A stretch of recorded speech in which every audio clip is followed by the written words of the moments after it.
Gaano nga ba kalayo ang Highview Hacienda sa Clark International Airport? Sige, gawa natin ang vlog.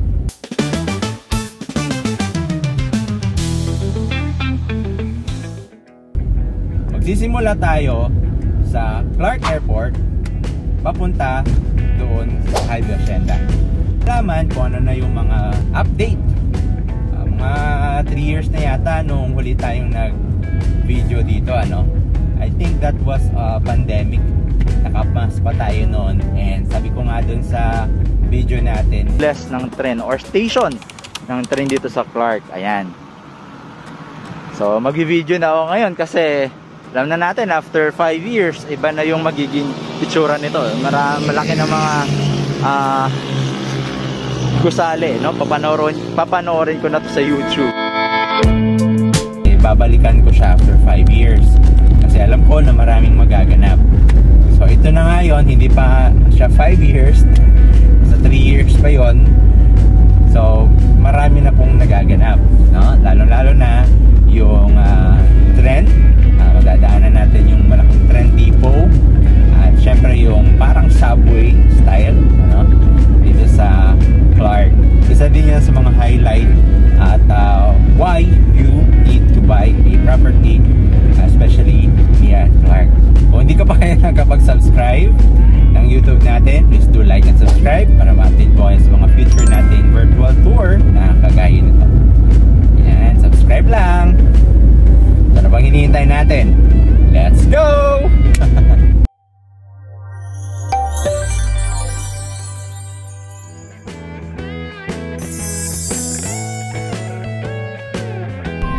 Alright guys, so magsisimula tayo dito. Makikita nyo po. Ayan, yung signage. So yan po ay pagka mag-ride po tayo about mga 3 minutes na sa Clark Airport na tayo, ano? Pero dito tayo magsisimula sa Clark, yung rotonda, roundabout. Ito siya. Ayan. Yung left naman nito guys, yun yung New Clark. Kung napanood nyo na yung mga past video ko, pinuntahan natin yan. Papuntang New Clark po yan. Ayan. So meron po ditong ginagawang yung tren railway, underground po siya. Hindi nyo po siya makikita. I think natabunan na yata nila, so naka-construct na yung parang subway doon.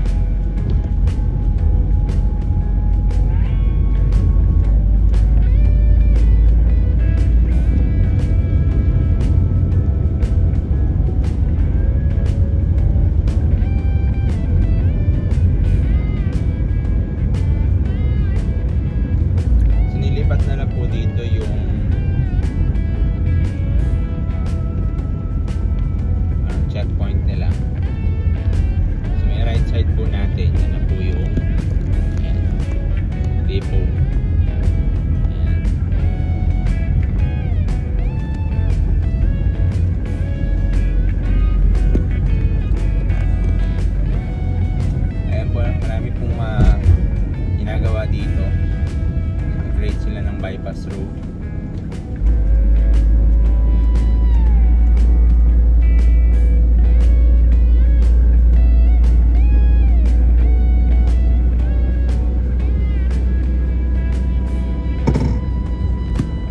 Especially here guys, this side na to,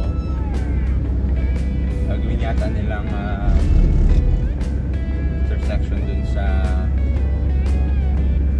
tren. Dyan yung mga maintenance ng tren eh.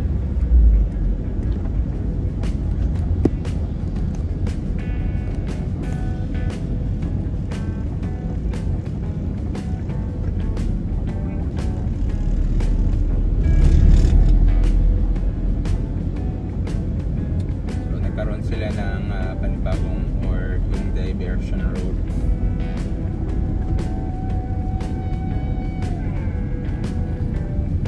Dati ito, diretso lang to. Hindi ko alam kung temporary yung daan eh. Pero parang ano eh, ang pang matagalan na yung daan. Kapag mag right side ka naman dito guys, 7 minutes lang nasa Clark, SM Clark ka na.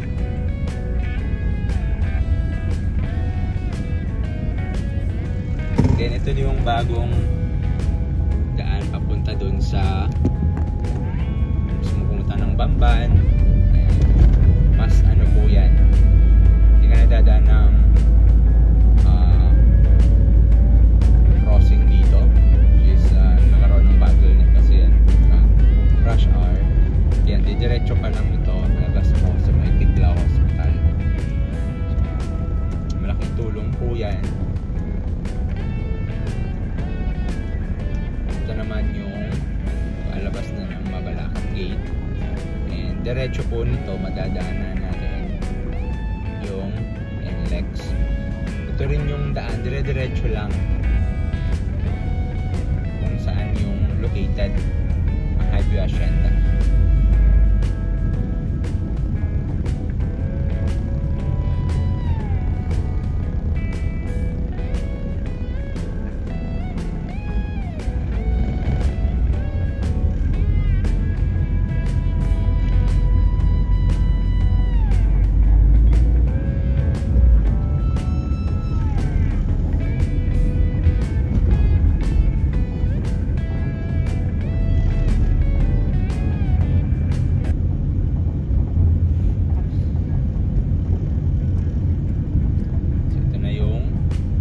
Palengke, pagkakaroon ng renovation dito sa palengke ng Mabalacat. Ito yung pinakasentro.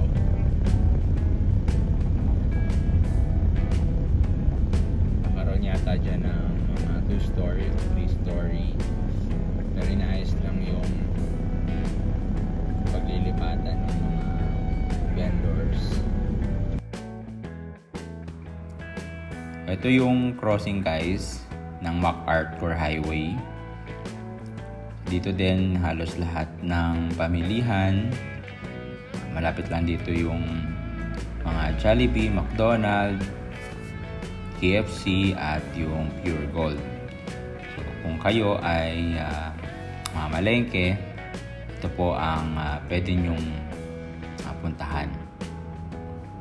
Ang gagawin natin ngayon ay takbong alalay lang para makita natin, ma-appreciate natin yung mga establishment dito. Dito rin malapit yung school like Don Bosco, Mary Help, tsaka yung Fatima. Tapos dito guys, meron tayong mga terminal. Yan. Pag halimbawa yung work niyo ay nasa Clark, pwede po kayong lumipat dito sa terminal. Sa likod lang ng Chowking. Going to Magalang naman siya. So yan yung mga usual na route natin kapag via commute. Ito po yung Santa Ines barangay, under po ng Mabalacat area. Kakatapos lang po ng drainage po na construction dito. Mas pinapatibay nila. Although hindi po bahain yung part na to, no? It's good na natapos din yung construction. Kasi last time medyo nagbi-build up yung traffic dito dahil nga dun sa ginawang drainage or yung construction and drainage. Meron mga school din dito guys, yung elementary, yung Santa Ines Elementary School. May mga lumang bahay dito guys, dito sa may kaliwa ko banda. Then pagkalapit po natin dito sa may Arco, may masarap pong kainan dito eh. Yan. Tapos pwede ka pang magpa-car wash ng inyong sasakyan. Ito po, tabi ng Petron. Yan. Yan. Diyan ko po usually anihintay yung mga client natin coming from Manila. Pag mag-i-exit na po sila dito sa Santa Ines Tollgate. Ayan. Hindi na po kayo mahirapan dahil yung tollgate na to ay pinakahuling tollgate ng NLEX. So from kung halimbawa galing po kayo ng Manila, pasok kayo dun sa NLEX, ito po yung dire-diretso lang po, ito yung pinakahuling exit po niya.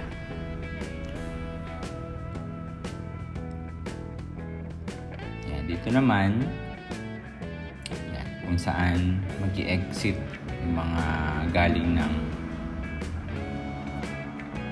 NLEX. Yan. May mga road widening din silang ginawa dito. Yung part na to, hindi pa natapos yung road widening nila.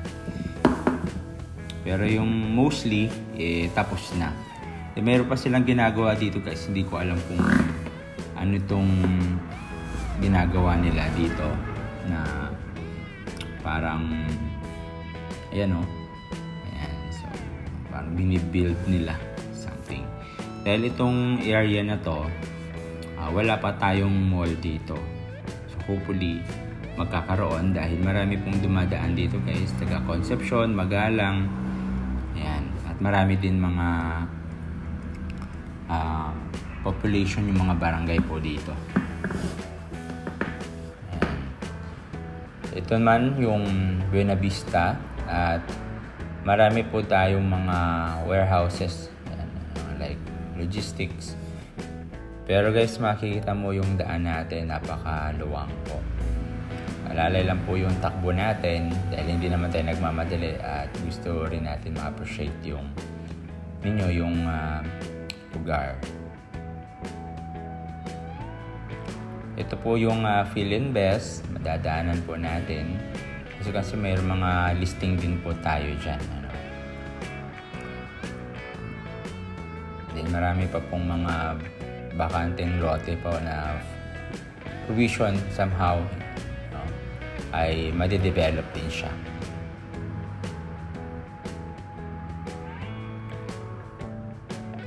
And ito naman po, papasok po tayo sa another barangay ng Mabalacat is yung Bundagul. So, ito po siya. Dito rin po yung located yung ating office, yung kakabukas po na office, no? May sarili po tayo. Pwede po, before tayo pumunta sa mga subdivision, pinatingdaanan to. Ayan, ito po siya. Ayan. Medyo nag-blurred lang yung camera natin, pero yun po yung office natin. Before ng Minute Burger tsaka 7-Eleven. Meron din tayo mga SMDC dito, Cheerful Homes, horizontal po. At alam niyo naman po, ito po ay pagmamayari ng SM Group. So possible magkakaroon po niyang development sa harap po. So yun po yung pinakahihintay po ng lahat po dito na magkaroon ng development po sa harap po mismo ng project. Ito naman po yung isa sa mga malaking Technopark, no? Yung TEPCO. So, nandito po yung Gardenia, Rebisco, at mga group of businesses sa loob. Kaya, marami pong mga working dito sa area po natin, or mga work. May mga kainan din po tayo dito sa gilid. Diyan ako minsan bumibili pagka kailangan ko ng ulam sa bahay pag umuwi ako ng Highview Hacienda. So ito po yung main entrance ng TIPCO. Dire-diretso lang po tayo. Ayan po. Ang ganda po nung daan natin, no? Maliwalas. So part pa rin po ito ng Barangay Bundagul. So last, at ito naman yung Barangay Paralayunan. Ayan, ito. Ayan. May school din tayo dito, yung Paralayunan School. Ayan, ito po siya. Ayan, sa tabi lang. At yan po yung huling barangay. Papasok po tayo sa Magalang. Ayan. Another mga warehouses po yung sa gilid natin. Nandito na rin po yung DOTR. Ayan po. Or DOTC. DOST pala.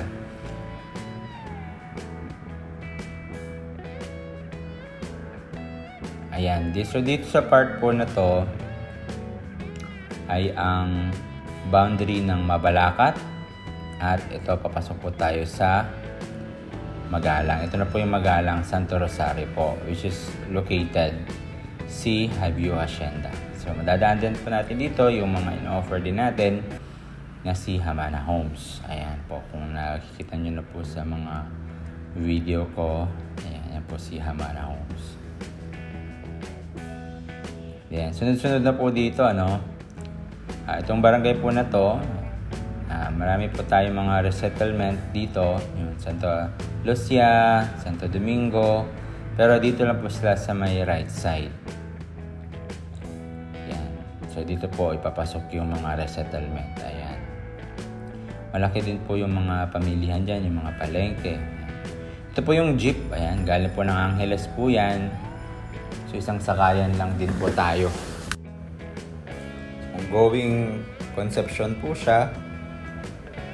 At may mga jeep din po na going Magalang naman. So dito po may makikita tayo sa may right side natin. Or left side natin is yung First. Magkatabi lang po yung First Park at yung Highview Hacienda. Kung galing ka ng Santa Ines, muna yung First Park, then Highview Hacienda. Kalimitan po, hindi napapansin po yung ating location because ganyan po siya. Wala po siyang malaking signage. So, kung di ka titingin sa side, hindi mo makikita yung frontage or passage ng subdivision. Pero kung nakikita nun siya, kung makikita mo siya, mas aliwalas po or mas malaki yung entrada naman po nito kaysa dun sa First Park. Yung nga lang, wala po siyang malaking signage.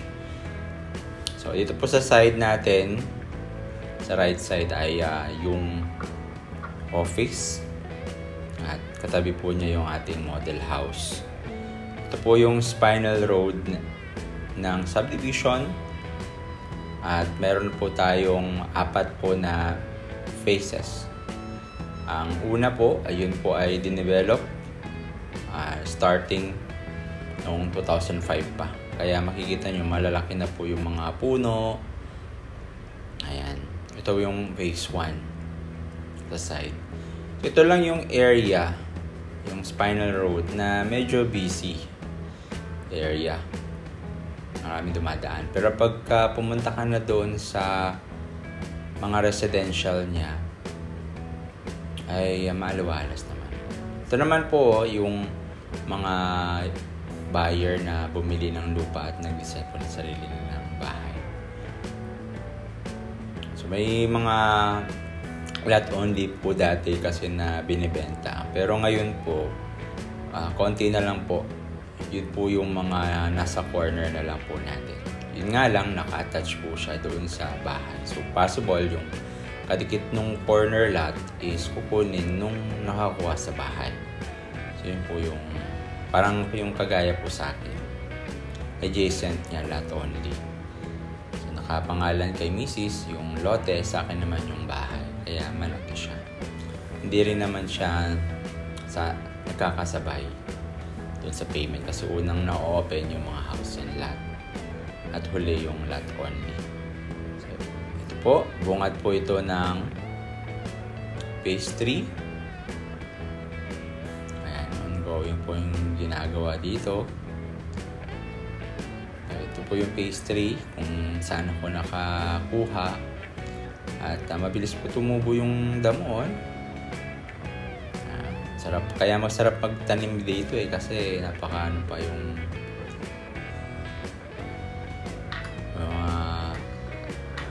lupa. Nataba ng lupa, kaya mabilis tumubo yung damo. Yun po yung amenities ng Phase 4 sa bungad. At meron din naman sa Phase 3 yung bandang kaliwa natin. Bungad ng Phase 4 na po tayo. Ikutin lang po natin yung lugar. May mga client na po tayong nakapag lipat na po dito sa Phase 4.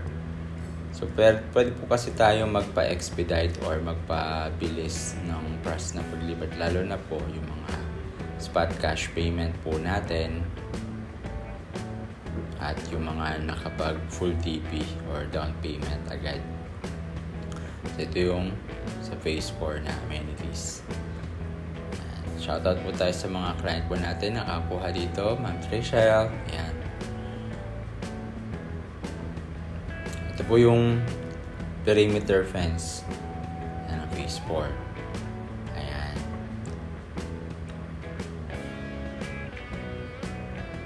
At ito naman yung client po natin. Ayan, ang ganda-ganda ng bahay niya. So, sa kanya din po yung extra lot. At ito po yung mga ongoing. Ma'am Dayan, nasa UAE. Congratulations. Ma'am Ivy, congratulations po. Ito po yung unit nyo, ginagawa na. Ito yung sa client natin na nakalipat na, yung nakagate na doon. Retiree siya from US. Ayan guys. Makita niyo po yung bahay. May mga 4 turnover na. So ito yung Block 8. Ayan. Cast in place po yung ating construction ng bahay natin. Dito ang ginagamit na materials na buhos po siya. Kaya tiyak po na matibay po ito. At meron na rin po dito naka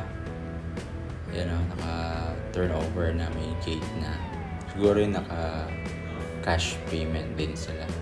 Yung na-open natin yun sa bandang kanan ko, yung Block 9. So, may mga reservation na rin tayo doon. So, ito po guys, nakita nyo, may inuuna po na pinifinish. So, possible po yan na yung buyer na yan ay nakapag full down payment or nakapag spot cash na siya. So, then, ito yung mga nasa perimeter. Mostly po ito ay yung half po nito hindi pa naka-open sa inventory. Pero yung half po yung another half po nito ay open na po siya. Diretso lang po tayo. Ito po yung sa Phase 3 natin. Yung 2-story. Ayan. Po yung Aliana, pero hindi na po sila gumagawa ng 2-story ngayon. Mas focus na lang po sila sa mga bungalow. Ayan, dito tayo sa model house ng Highview Hacienda. Ayan, bungalow. At simpleng-simple lang po ito.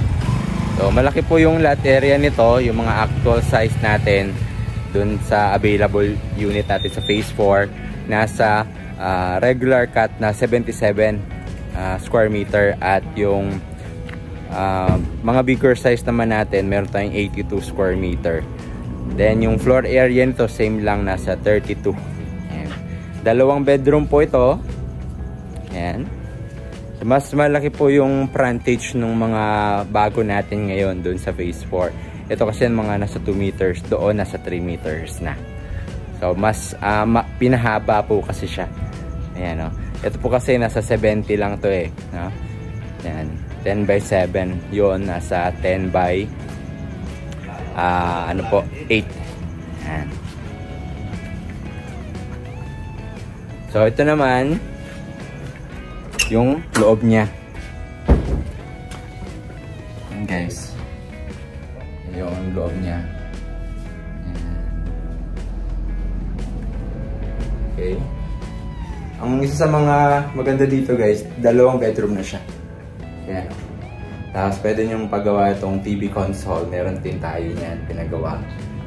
Then dito, ayan, full size bed, kasyang-kasya na dito. Yan. Ito naman single bed. So para sa mga first home buyer natin or mga puput up pa lang ng family, ano? Yan. Kasama na rin po ito. Yan. Then 4-seater. Yan. Tapos yung CR natin. Yan guys. Ayan yung CR natin. Ayan o.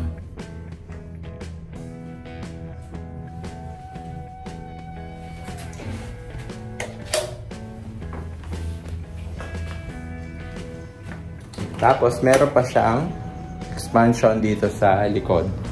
Ito kasama na po to guys. Ayan. Yung sink para sa kung maglalaba po kayo. Ito nasa 2 meters pa yung setback niya. Then, meron siyang saksakan dito. Nilalagyan din nila ito ng gripo. Okay. Pwede mo rin itong gawin extension ng kitchen mo para kung magprito ka ng daing, hindi papasok sa loob. Hindi mangangamoy. Kasi sasara mo lang ito ng ganyan. So, ayan guys. So, yan po yung ating location details po itong video na to, no? Pero happy ako na lang po yung model house. Bagay po ito kapag may parents po kayo na gusto nyo pang gift. Pwede rin ito sa mga startup family, sa mga gustong mag-invest dahil malapit po tayo sa Clark kagaya kanina, no? Mga 2 years from now, operational na yung train natin. So guys, kung na-enjoy nyo po itong video at nagkapagbigay sa inyo ng knowledge, idea, no? Don't forget po to like and subscribe and click the notification bell. Marami pong salamat. Muli, ako nga pala si Kuya George ng Makatangay Realty. Dream home you deserve, people you trust. See you po and God bless. Yay! Kamusta naman ang bagong homeowner natin? Straight away from Makati. Bakit Highview Hacienda? Maluwag. Sa investment po. Accessible din siya, di ba? mabilis lang through NLEX. Mabilis lang yung biyahe. Tsaka 3 hours from Makati. payapa yung paligid. Hindi masyadong crowded. Okay. Yeah. So, happy neighbors and congratulations for your new home here in Highview Hacienda. Hello baby! Kikita mo to paglaki mo. Bye! Bye-bye. Welcome to Highview Hacienda. So, client natin from, taga saan po kayo, sir? Kapalit po. Yan. Bakit po kayo kumuha dito sa Highview Hacienda? Malulumang po kasi yung mga lote.